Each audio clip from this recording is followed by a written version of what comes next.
Hey, it's Shay, the Holistic Doula here, and you are tuned into another Find Your People series, another episode. I am sitting here in this beautiful space. You can only see some of it, but this space is beautiful. This is the space of the Rock Collage in Teaneck, New Jersey, and I am sitting here with the owner, who is also a beautiful space, a beautiful spirit, and I'm glad to be here sharing that space with her. And this is Miss Judith. So Judith, if you can please introduce yourself to the audience and give us a little bit of your background and how this all came to be. Sure. I'm Judith, owner of Rock Collage. I am a Reiki master, a jeweler, a holistic guide, an herbalist, a life coach, a confidant, a mom, about to be a mom again.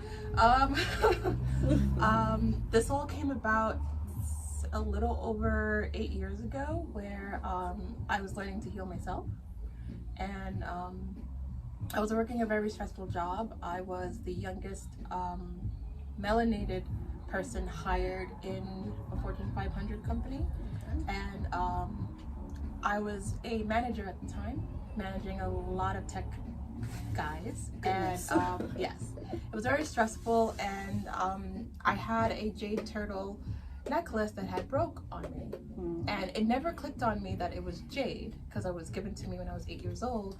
And I started joining these conscious classes, learning more about myself, learning more about culture, and then this woman was selling jewelry, crystal jewelry, and she inspired me, and I started making crystal jewelry as well. I started giving it away to a whole bunch of coworkers and seeing how their stress reduced a lot in the corporate world. And I was like, maybe I should do this. Maybe I should, bring this to more people. So I started craft fairs, and people loved it. Funny enough, I was making on a weekend the same amount of money my salary would be giving me in 2 weeks in one weekend. So I said to myself, maybe I should be helping the community more than the big banks or the Fortune 500 companies. So I literally manifested being let go, getting a severance package, and the rest is history. I found this space close to 5 years ago, and it literally fell in my laps. I was looking for somewhere in New York, but the rent was just ridiculously high. I almost gave up, and I walked into somewhere, and a woman was like, hey, you should partner up with someone and, find this space in Teaneck. And I was like, cool, I'll do that. That fell through, but she showed me this space. And I was like, oh my God, this is, a dream come true. Scared the first month, but I literally made rent in a week. And the community welcomed me with open arms, and I've been here since. Okay, I love that. And just the story of manifestation. I feel that a lot of people, we hear that word, right? Manifest it, but it's like, what does that even mean, right? How do I manifest something? We think, oh, just thinking on it, which is definitely a part of the process, but there is more. So do you want to share some tips for those who are trying to manifest magical things in their life like this? Sure. One thing I'd like to say, even though I own a crystal shop, you don't necessarily need crystals to manifest. Yes, I just said that. And I say that because, we were talking earlier, manifestation is 99% thought and 1% mechanism. You could be by flowing water, or just grounding yourself, or just being patient with yourself. But that mechanism part, you have to literally do some type of work or action to get to where you need to be. A lot of us think that things are gonna just fall in our laps, but it doesn't happen that way. For some people, yes, great. You have like the golden spoon. You have like the lucky duck in the back of your house or something. But a lot of us don't. So I definitely put myself in positions to get to the things that I needed and or wanted, and I've been grateful since. Sometimes I do doubt myself because human happens. But manifesting is pretty much straightforward. Just think it through and execute and wait for it to happen. Yes, I love that. And even just sitting here, it's a big deal to me, to be sitting in this space, like, let's be real, to be sitting in this space with another woman of color is everything, because we see crystals being like this new mainstream thing, and in spaces that aren't spaces for us. And so to sit here with you and hearing that, when you talk about the golden spoon, sometimes that golden spoon, right, is, again, we being real, that's privilege. Yeah. And so we don't have the privilege, and to be able to learn about manifestation, to sit here in a space with somebody who has manifested something for herself, it gives hope that no matter the background, we could come from the lowest of the lows, we can come from a society that is kind of pit against us. There is space for us, and there is ability to manifest. So again, thank you so much. I've been kind of like scoping this place out for a few years. I've seen it, I've walked by it, I've drove by it, I've seen it on Instagram, and I'm like, I have to go in there. So I feel that even the time period that it took me to come in here was a part of just the flow of life, right? It was manifested, the reason that I had to be here and everything of that nature. So thank you again for still being here when I came and checked you out, because it was a little while. I'm gonna ask, what are 3 things that you feel are must-haves, whether it's for just like enlightenment, elevation, or manifestation? What do you feel that we, and I say we as women of color, we should have in our space? That's a good question. So first and foremost, support. Support's key. And if you don't feel like you have a support system, then maybe you need to work on forgiveness and letting go, and then working on your own support for self. So that's number 1. Yes. Number 2, maybe a space to just clear your head, because sometimes when we go home from a long day, we're exhausted, and you need to kind of decompose before you rest. And when you rest while exhausted, you don't fully get a full rest, and it's not the same. You kind of need to just decompose and just, let go. And then the third thing I would say is find your vice, whether it be like creating, or watching something funny, or being around loved ones, or drinking a glass of wine and not feeling guilty about it, having a tub of ice cream and not feeling guilty about it, doing something that makes you happy. Yes. I think those 3 things are very important, because you kind of need something to just feel whole, feel human.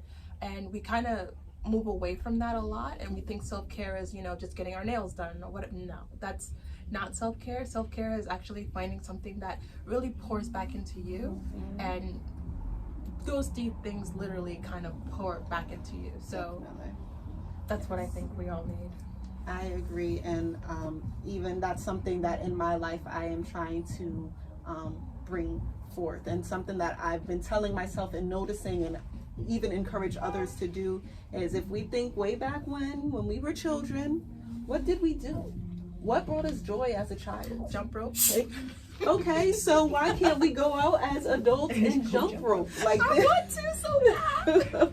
Dude, let's go. I'm not good, but I'll cheer you on. I can teach you. It's not that hard. Oh my God, I miss double dutch. I miss jumping rope. I miss hopscotch. Double dutch. Where are the kids doing double dutch right now? Nowhere. No.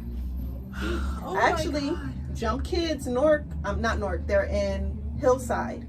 I'm just going to throw that gem in there. Jump Kids is a program that teaches children how to do double dutch. Now, I'm too old now, but I wish that I had found them. I don't think you're too old. I think you're just the right age, especially because you have a beautiful daughter here, and you could teach her, or you could learn together.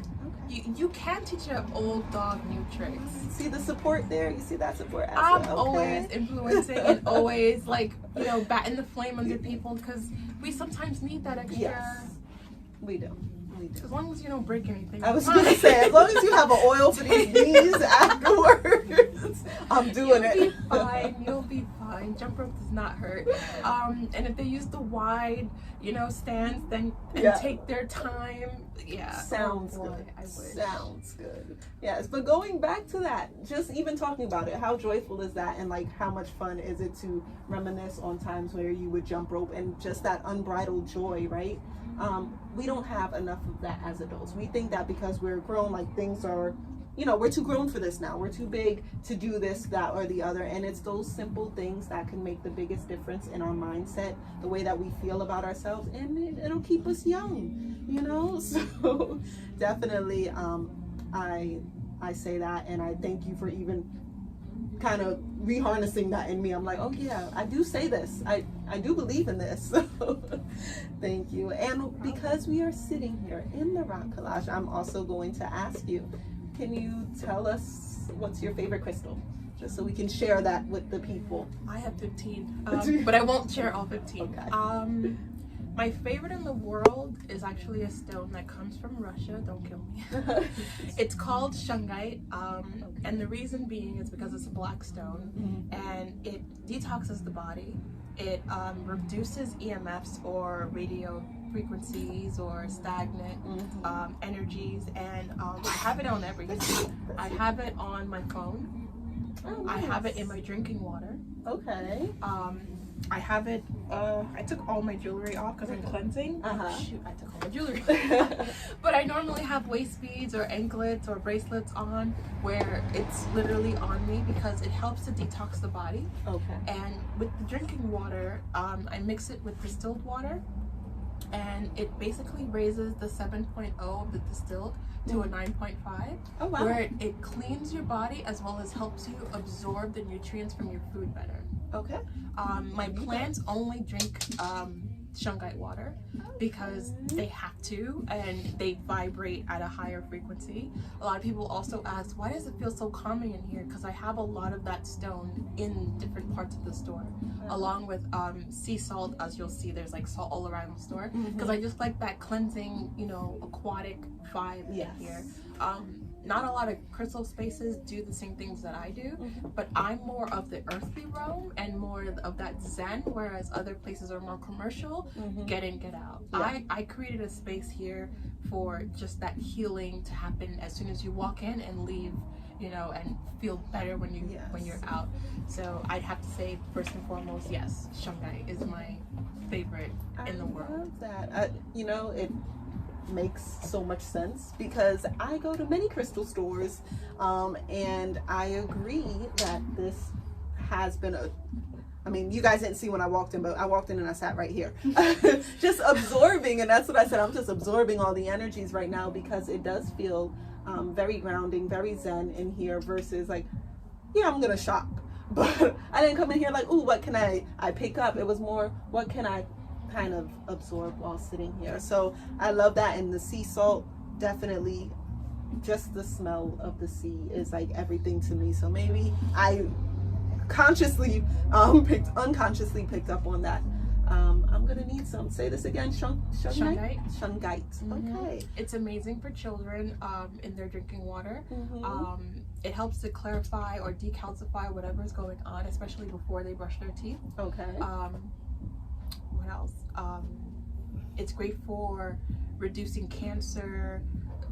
It has I'll give you an info card on it. Rub it on my body. Yes. So if you go to Russia, they have sulfur springs with that mineral in there. And you can literally just dump yourself in there and then come out feeling refreshed and renewed. We're going to Russia.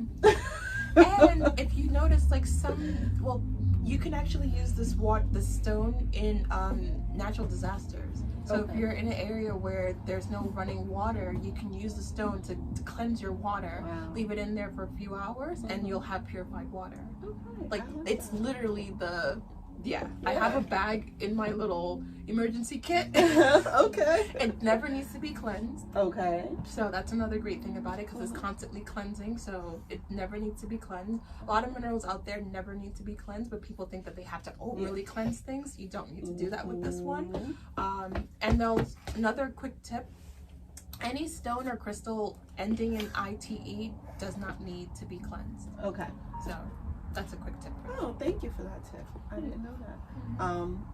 I'll be honest, I don't cleanse many of my crystals. I kind of go with what I feel needs cleansing, like what I used it for, and I'm like, oh yeah, this is some dirty energy that it just drawn out. I need to cleanse it, but I don't cleanse religiously. And I know there's some people that are like, full moon, go put it outside, go bury it in the dirt. Oh God, no. Okay. Can I just clear up something? Yes, please. I literally had this conversation yesterday, and I'd love to share this really quickly. So you mentioned earlier that you know, this crystal world, for some it's like, you know, commercialized, or it's ritualized, or whatever. I like to say, if you're going to practice a certain faith-based thing when it comes to spirituality, understand where that's coming from so you're guided in the right direction. Okay. When you come in here and someone mentions, oh yeah, I want to cleanse my crystals in the sunlight, just pause for a moment. Where is this information coming from? Yes. Why are you using this information, and does it align with what your purpose is? Okay. So I don't practice paganism, nor do I practice other occult or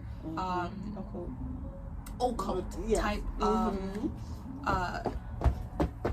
belief systems. So I say this to say, cleansing your crystals in sunlight is the worst things to do, because I'm also part of a mineral club, 2 mineral clubs based in New Jersey, where we discuss minerals and their findings and where they come from, and we really truly appreciate the natural itself. Yes. So 1000% of these minerals come from under earth. So you putting that energy source of the sun to that mineral can actually crack, chip, or fade, or even cause an explosion to this mineral, because it harnesses the energy. Remember, crystals have energy, and if you have so much kinetic energy in one space, it has to move. And where does it move? Outside of itself, so which causes the explosion.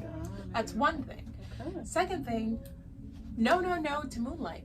No? Oh, wait a minute. Again, what are you practicing? Right? So if you're, and I'm not saying I don't practice anything, that's not what I'm saying. What I'm saying is, what's your intention? Mindful of your practice. Yes, because some people say, oh, my crystal didn't work, or this is not working any longer, I need something else, or something stronger, or whatever. And crystals have the amount of energy they'll ever harness. Okay. So adding the moonlight to your mineral doesn't necessarily do anything unless you're practicing what that zodiac constellation of the moon is bringing in. Okay. And if you're not hip to astrology that well, do not mess with the moon. There you go. And more than just reading it in your local newspaper, you know, and knowing your sun sign, knowing your moon sign, knowing the planets in alignment. Because sometimes we're calling in energies, and the full moon is where the most chaotic episodes happen, where deaths occur, the most arrests, you're getting tickets, the traumatic experience. Full moon energy, right? Yes. So if you're cleansing, how so are you cleansing when chaos is running rampant around the same time? Okay. So I wouldn't say put an energy source out there to absorb that, because you're bringing that same chaotic energy back into your space. That's just my 2 cents, and I've seen it with my own eyes. So again, this is to ask, what are you practicing? Yeah. And be conscious of that, be intentional, and go from there. I like that. Thank you. Oh, that was really a gem drop. Seriously, I appreciate that. My favorite crystal is Obsidian, but now it seems like nothing in comparison to the shungite. Oh, Obsidian's amazing. Yeah, it's always been one that I see and I pick it up and I'm like, oh, I already know what this is. Like, the first times when I'm first learning about crystals, you know, I'm feeling them, I'm feeling the energy. I'm like, oh, do I like this? I almost always would go to the Obsidian, and there was a time where I was like, is this tourmaline? Is this Obsidian? Now it's just like, if I pick it up, I know it's Obsidian. The cool thing is it's volcanic glass. Okay. And most Obsidian is found in Mexico or South American regions. And the reason being is because it's also considered a fool's gold, because when the colonizers came to Aztec or Mexico, in the sunlight, Obsidian reflects gold. Okay. So and it just reflects the sun. Yeah. And at night, when they tried to steal it, it was just black. So they were upset. Yeah. So it's a great protection stone. Okay, and you know, I have some Indigenous American in me, so maybe, you know, there's some lineage, some connection there. So thank you for that history lesson. I can receive that and connect it. But just thank you so much for all of this. I'm so glad to be sitting here. I plan to come here more often and have more discussions, and continue sharing this space and opening the space. You guys, if you are in the Bergen County, Essex County area, definitely coming here, Rock Collage, Teaneck, New Jersey. You will not be disappointed. The variety is vast, okay? I'll take some pictures and post them as well so you guys can see exactly what I'm talking about.